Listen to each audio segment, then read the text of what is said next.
kada betvarkė biškį yra, tu atsipalaidai. Nu, jeigu įveini kažkur taip labai jau tvarkinga, tu blogai jauties. Nu, bijai, net Jėzau mano, gerdi. Nu, taip jau tvarkinga kaip ligoniniai. Biškį gyvenime ir kūryboje biškį reikia betvarkės tokius. Čia Utenos radijas. Utenos radijas. Utenos žingsniai. Utenai aktualūs klausimai, pašnekovai ir atsakymai kiekvieną penktadienį nuo 11 valandos. Laida kartojama pirmadienį nuo 11. Sveiki, Utenos radijo klausytojai. Šiandien laidoje Utenos žingsniai kviesime pasinerti į šventinę miesto dvasią.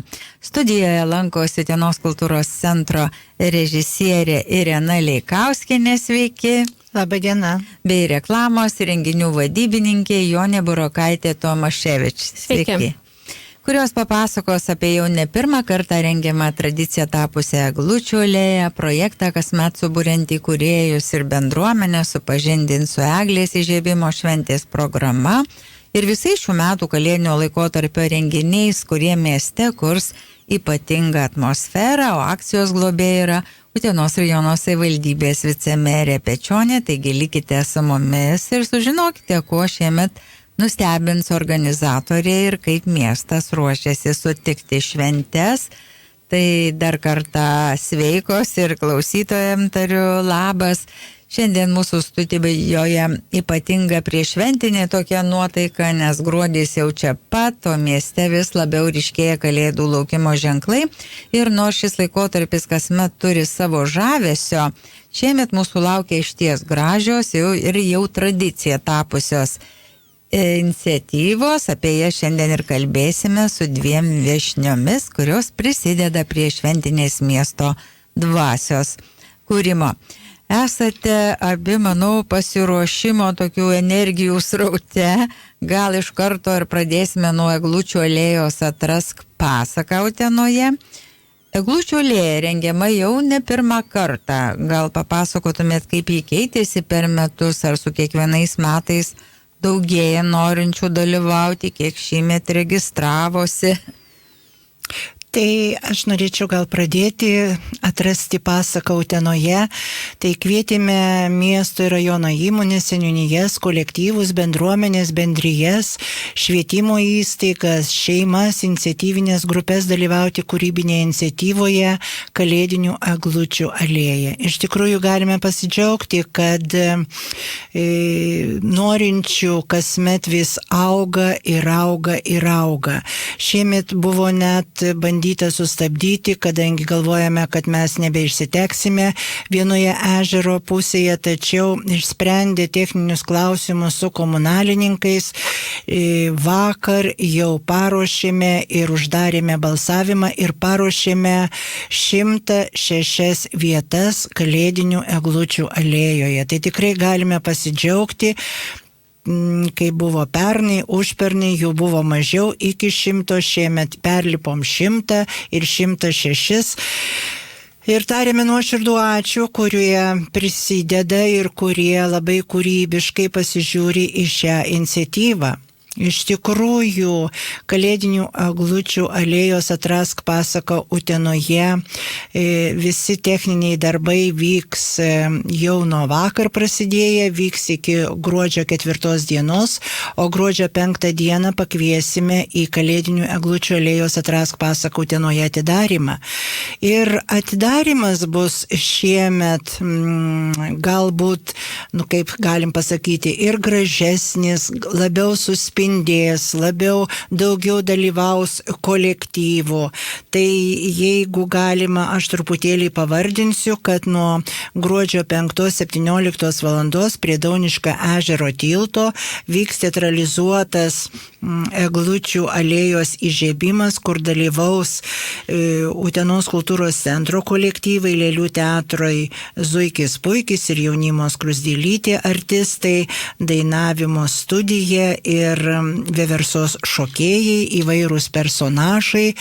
Ir kai mes įžiebsime jau alėją, šiemet šventinė nuotaika kurs ir dalyvius pasakų maršrutais vežios specialus kalėdinis traukinukas, tai juo nuo Dauniškio ežero tilto, nuo pagrindinės vietos, kur bus įžiebiama alėja, mus visus traukinukas nuveš palei alėją, galėsime apžiūrėti ir pasižavėtis įvairiomis pasakomis, kurias sukurs kaip tik alėja, ir pasakų scenoje taip pat dalyvaus ir norime pakviesti labai gražų pasakišką koncertą, kur dalyvaus dainavimo studijos Decima vaikai. Programą jų papuoš miuziklo Mėlynas raigė personažai ir žinoma jų tėveliai.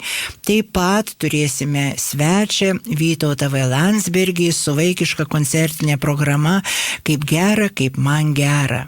Tai pinė pokštų, trumpų istorijų ir pasakų, vaikiškų liaudies dainų ir paties Vytauto sukurtų. Taigi galėsime kartu ir kurti, ir dainuoti, ir tarsi dalyvauti pasakiškoje, stebuklingoje edukacijoje.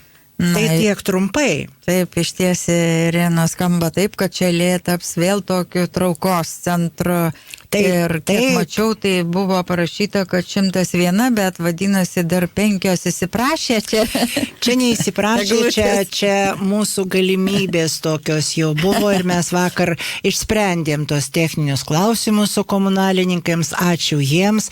Iš tikrųjų, jų labai didelis indėlis, nes reikia, kad tos eglutės šviestų, spindėtų ir visa alėja būtų tikrai kalėdiniu laikotarpiu tokia traukos vieta ir tikrai kviečiu pasižymėti šias datas nuo gruodžio 5 dienos ir atrasti tą stebuklingos pasakos taką, kuriuo galėsime taip gražiai pasivaikščioti su šeimomis, su vaikučiais ir žinoma, tikimės, kad Utena sulauks labai labai daug svečių, kurie kalėdiniu laikotarpiu grįžta pas savo tėvelius, grįžta pas senelius ir visi šitomis didžiosiomis šventėmis išeina į miestą, todėl mes taip ir stengiamės, kad būtų gražu, kad būtų į ką pasižiūrėti ir ką paklausyti.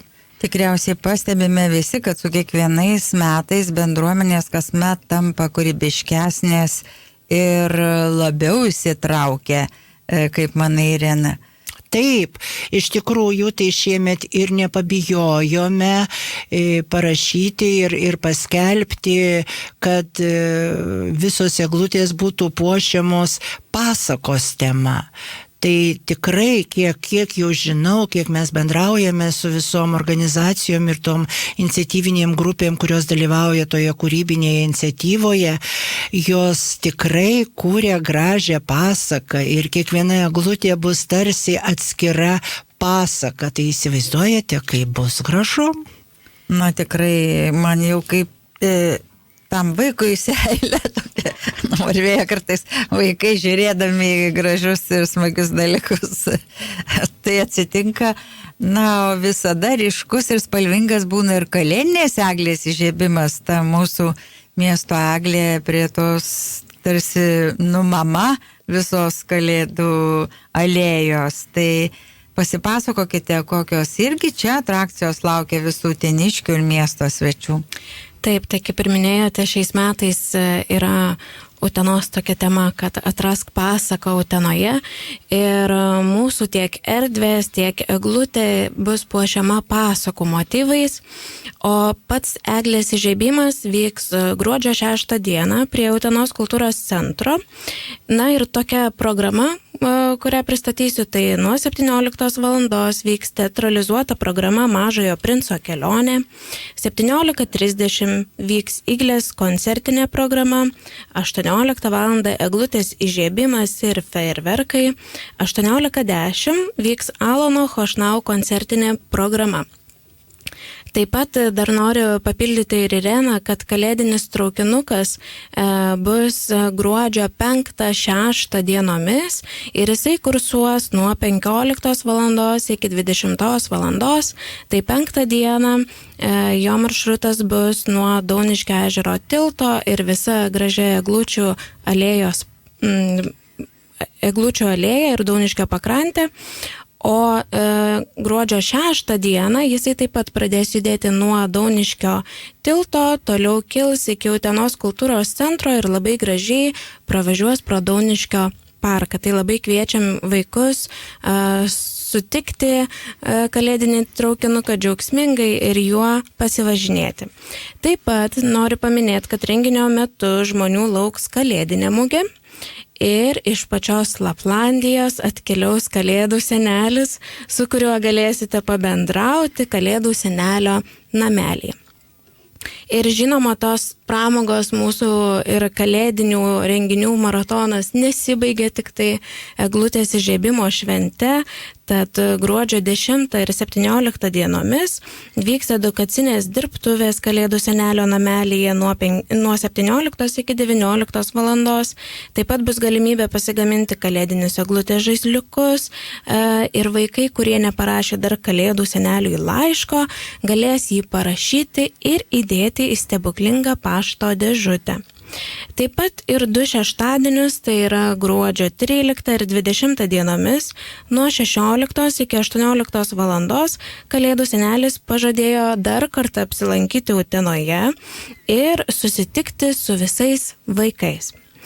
Ir taip pat kviečiame visus į spektaklį Mažasis princas, kuris vyks gruodžio 22 dieną, 18 val. Utenos kultūros centro didžiojoje salėje. Ir šį spektaklį, norime pasidžiaugti, kad sukūrė Utenos kultūros centro jaunimo teatro studija Atbulai, režisierius Vytautas Kubilius ir Utenos kultūros centro dainavimo studija vadovė Lina Bielinytė. Taip pat gruodžio 22 dieną nuo 18 iki pat 21 valandos ant Utenos kultūros centro fasado galėsite stebėti įspūdingą instaliaciją, kurią kurs Interact Media komanda. O mūsų šventinį maratoną pabaigs gruodžio 31 dieną, 20 val. Metų pabaigos akordai.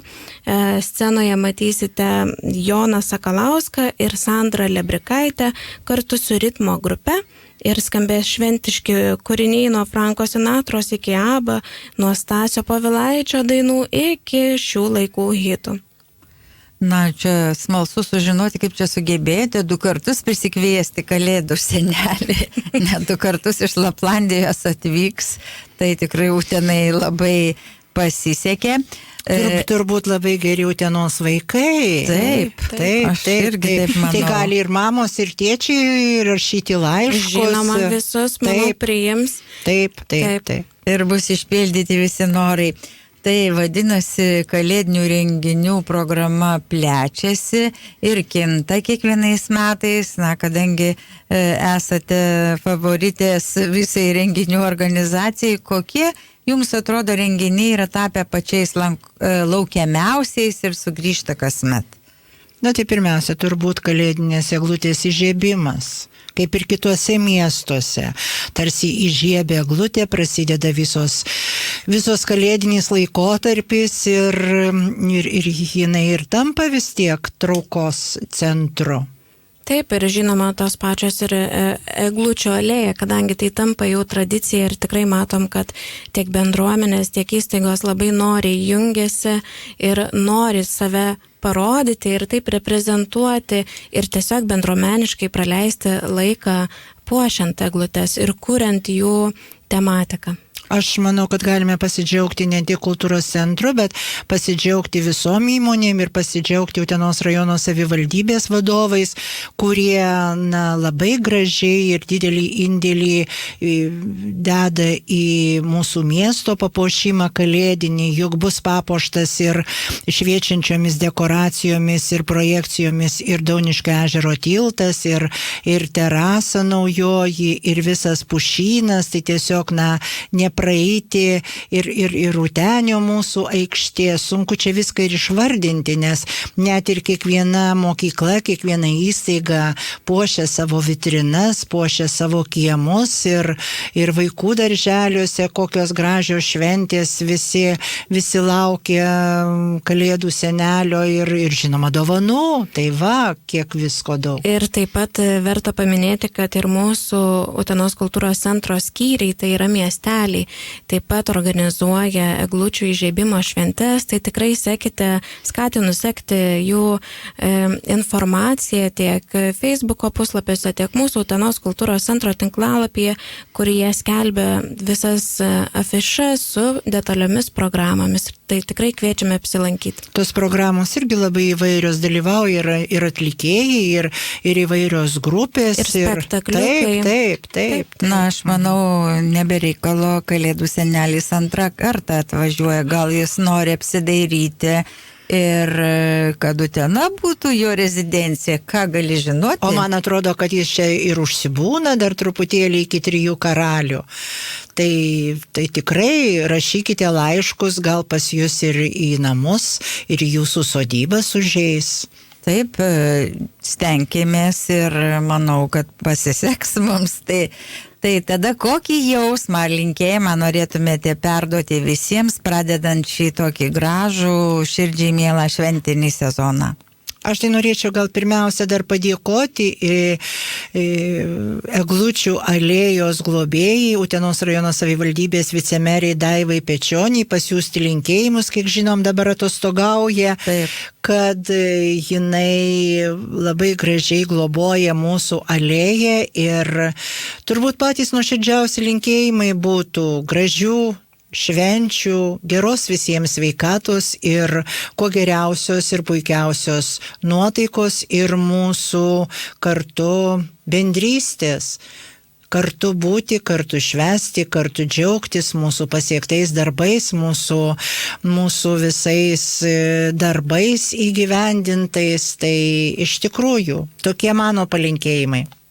Aš tai palinkėčiau visiems jaukumo ir šiek tiek tokios ramybės, kadangi mes visi esam bėgime, lėkime, ne tik organizatoriai, bet ir tiesiog žmonės, mūsų bendruomenė. Tai tiesiog tokios šventinės nuotaikos ir to šventiško jausmo, kuris yra ne tik darbuose, bet ir šeimose. Tai vat toks būtų mano palinkėjimas. Būkime geresni, taip norisi kai kada ką nors netai pasakyti, o paskui atgailauji.